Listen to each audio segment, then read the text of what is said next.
Jesus is my closest friend. God bless you, everyone. Bobby here. Welcome to Five for Life. 5 minutes to bless your life so that you can bless someone else. Just a quick word to share with you today. One of the things that has always distressed me about this generation, this time, is that people don't say thank you anymore. And people are reticent to ask politely when they need help. For those of you who are parents or teachers, how frustrated have you gotten with your children or with your students when they just interrupt without saying excuse me or asking politely for your attention or forgetting to say thank you when something is done for them? How many of you have been frustrated by people for whom you hold doors, or perhaps you let them go first in the traffic and there's no wave, there's no acknowledgement, they just take the gift and go? It's so frustrating when people don't express gratitude for a gift that has been given to them. And I wondered about that as I was reflecting on the frustration I feel with people, but then I think about how we deal with God, and I asked myself this question: do I say thank you? Do we say thank you? Do we take the time to come before God's presence the right way instead of just barging in and walking out? Do we grab the blessings that He gives without taking the time to stop and say thank you? I remember once that Jesus spoke about a man who was one of 10, and they were all sick. And when Jesus encountered the men, they pleaded and asked Him for mercy. And being who He was and who He is, the Savior of the world and the one with all power in His hands, He touched them and healed them of their deadly skin disease. And the 9 went about their business rejoicing.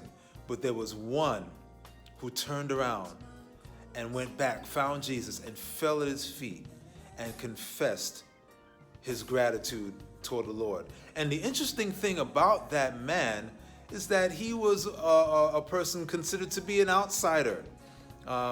Jesus called him a quote-unquote foreigner, even though he was somewhat connected to the community of believers. He was a Samaritan.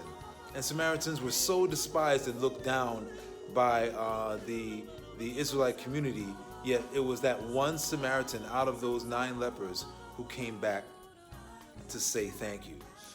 Yeah, we are living in an ungrateful age. Paul told us in 2 Timothy that in the last days, one of the traits of the characteristics of society, that's redundant, one of the characteristics of society is that it would be unthankful.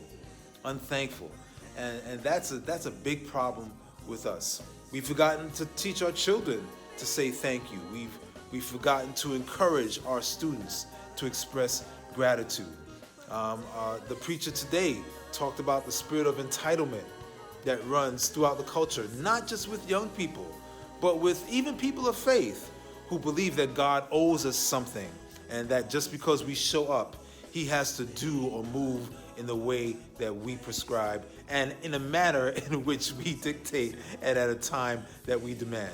Listen, my brothers and sisters, go back to what your grandmother taught you. Go back to what your mama and your daddy taught you. Things are released to you even more abundantly when you say thank you, when you express gratitude, when you come into a situation the right way, when you come before the Lord with your worship, with your reverence, with your praise, and then when you speak to Him in terms of gratitude and understanding that you are reliant on Him and that you need Him and not the other way around. Our speaker today, shout out to Pastor Alex Lockaju from Rock Foundation out in New Jersey. He said something fascinating today. He said that there's a difference between miracles and magic. God can do wondrous things, but He's not a magician. And I think that is so important for us to remember. Yes, God's a prayer answering God, and yes, God is a healing God, and yes, God can do anything, but He's certainly not a genie in a bottle, and He's not a magician.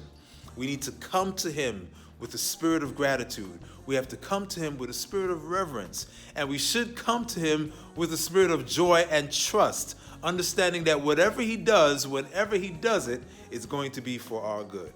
Hey guys, don't forget to say thank you. Don't forget to be grateful. Have a great week. See you next time on Five for Life.